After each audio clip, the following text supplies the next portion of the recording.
Okay. So, what's your name? Frank McKenna. Right. Francis on a Sunday. Whereabout in Liverpool are you from? Kirkdale. Right. So, could you tell us how old you were when you 25. joined the docks? Yeah. 25.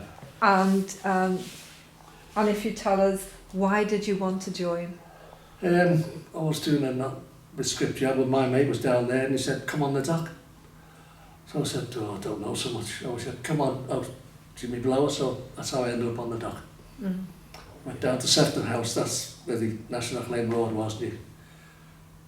Twice a year, go before the board, it's, yes, welcome aboard. And then where do you live? So they put you to a pen closest to where you lived. So I lived Salmon Street. I could just go down Bank Hall and there was box 5. That was the labour control. The end of the Lake Avenue, north to Canada. And so, can you tell us, like you told us last time, what your working day would be like? When did you leave the house and how did you get there? What transport? My bike, yeah. I lived close, so I'd leave about 5 to 8 and get to the job. But if I was in the pen, you'd get a bit there early to get on the rail for a bit of a job. If you knew something good was coming in, you'd try and get on the rail to get a job, you know. If you're working, I could just go below. Or you could be in Birkenhead, or up north, or south, you know. Whatever you were working, you had to at time, you know. But always went on my bike. And how many people were in the pen? Oh, about 500-700 in our pen. There was 11 pens counting Birkenhead, and Seacombe, Birkenhead, 9 over here. Starting at the glass and went down to the Echo. Well, 2 down there. There was the Loyal 10, the Kings. Yeah, you had the monkey. That's right, and the further down for them, yeah. Elder Dempster's was the monkey, by the way, yeah. Why was it called Monkey? Because they went to Africa, West Africa. Oh. You cried near Papa. And the palm boats, you know, yeah. So they used to go West Coast, you know, to Accra, places like that, you know. And so, in the pen, Yeah. was there any discrimination of... Well, when you went in the pen would be open about, I don't know, I was never there early enough. But you were there, I was there about 5 to 8. And it was split into, like a room like this, just a shed, it was shed. One building, a little office in the corner, with rails. One section deckhands, porters, another section hold room, put-outs, checkers, counter-offs, that kind of thing, you know. Bogie drivers, crane drivers.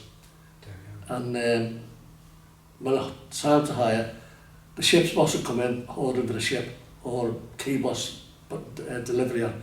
The first hire was make-up, second hire was delivery, stowing back, and then he started the ship hire, you know, like 3 or 4 ships or 2 ships, depends what was in, you know.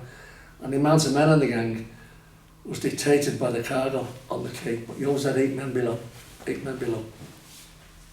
But if you had a lot of marks, you had 12 men cartons on the quay. Bales, well, you'd have marker and wear, the inside bike, that'd be weight from the stage end to the scale, put it in scale, another fella truck it to the pile, and it shed out, spread out, so you'd have a runner, and he'd run all the marks out to mark, you know, the bales. So, did some people get picked more often for work? When you went in there, you said, what's going on? You know, what's in today? Is there anything not there? Or if there's not again, you'd be back in the afternoon, you'd sign on. By signing on, you take your book, you put it in the window, and you go out to a turnstile, and you'd stamp your book back at 1 o'clock. Yeah. 9 o'clock, you'd be a chance of going to nights, like Birkenhead, Clan and that, you know. But if you got a job, you'd come in, there's, say, 3 ships or something, and they'd hire, the ship's boss would come in, bing, bing, and he'd shape. If it was a bad job, he wouldn't shape. So, I don't want the job, you know. But if it was a good job, he'd shape up. Yeah, Charlie, I'd all lean it over so I could get the book, and he'd take the book like that. There was a bit of cherry picking going on, you know. Yeah. That's how it worked. And then, if there's that, no wire, that's it. He'd wait till 9 o'clock, he'd phone round all the areas, said he worked, there's no work, he'd say, okay, back at 1 o'clock, stamp the book. And you might get a job in the afternoon, the ship come in, or there's some make-up, whatever you go to. If not, might go to nights out the area, Maybe not. Sign on back in the morning. That's how the pen worked. Did you get a basic wage? Well, £9 10 shilling when I started. It was £7, well, just under £7 for signing on. For a week. Like we could, at our when used to go to the CPR, the Empress boats, not wanted on voyage on a Thursday. And that night I'd pay all your stamps, so you do it for the Queen. You could have signed on a week. On one night, you made it, no night, you paid for it. So that wasn't very good, you know. And so, Work Saturday mornings then as well. Work Saturday morning. So fellas like to try and finish on the Friday night, get in the pen for Saturday, might get a Sunday. Whatever one wanted a Sunday, you know. was it mainly white men who worked on the docks? No, well, 67, a lot of black people come on. And we used to have about 7 or 8 at our pen. Hector and all that, nice fellas, yeah, no problem. Yeah.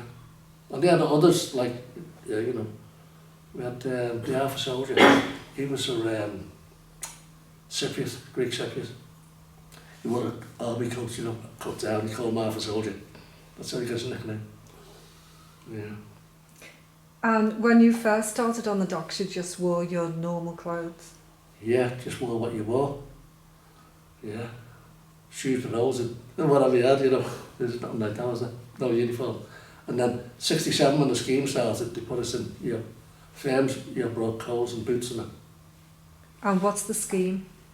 Well, when the scheme started, you were allotted to a firm and you went to that firm. I went to Port Liverpool, PLS, Paul Lost Souls, and you just worked for that firm. And if you go to Freight Conveyors or West Coast, or the one, you know, Elder Dempster's that was. And there's all or Scruttons, there's another one. And they just work them ships, you know. Scruttons, they used to do the McKenna's boats. And so, can you tell us about the different types of goods? You were talking about the hides, weren't you? Well, it's all everything, general. Loading boats is just general everything, from wheelbarrows, Siki Davis. Some bits like pig iron. Scruttons used to have a lot of pig iron, those meddy boats.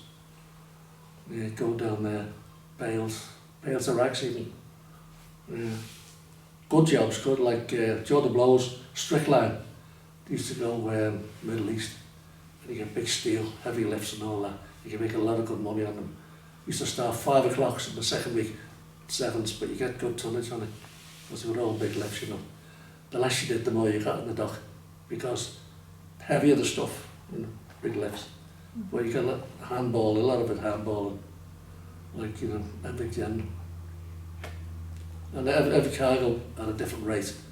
Bales, there's different size bales, you know, half a ton bales, pushing half a ton bales, we were there, yeah, half a ton bales, another well, rivet plate bales, half a ton bales on the trucks, yeah. The others weren't too bad, like 700-800 weight. Break them over on the stool at the stage and you truck them into the, and then they stopped weighing them, it was tore, put the wagons over on the scale so there's no weighing. So we speeded the job, we've got a few bob then.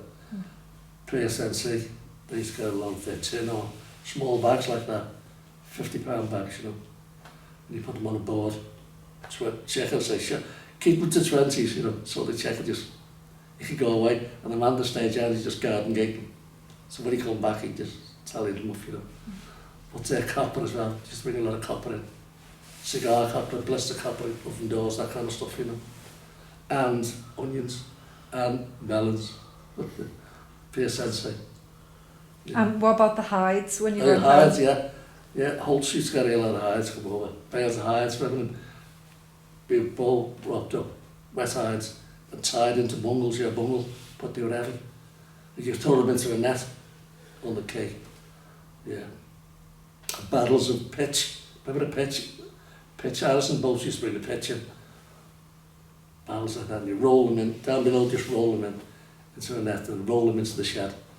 Or, what's the name? Ben boats. They used to bring a bit of lead in. Lead, yeah.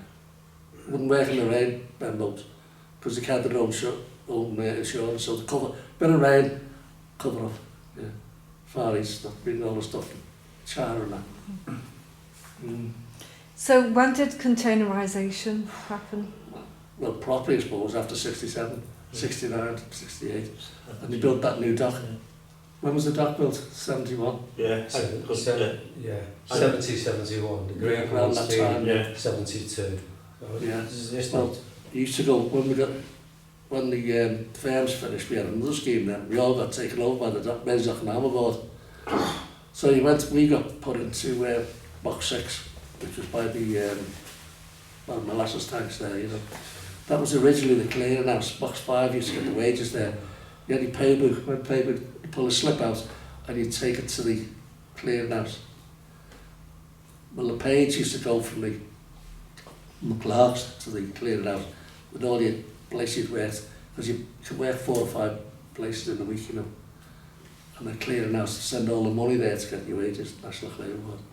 Before that, fellas had to go around the firms collecting the money. Yeah. 1940, 49, I think it was, 49, the scheme started, National Labour Board. It ended in 89 with Thatcher. Terrible woman.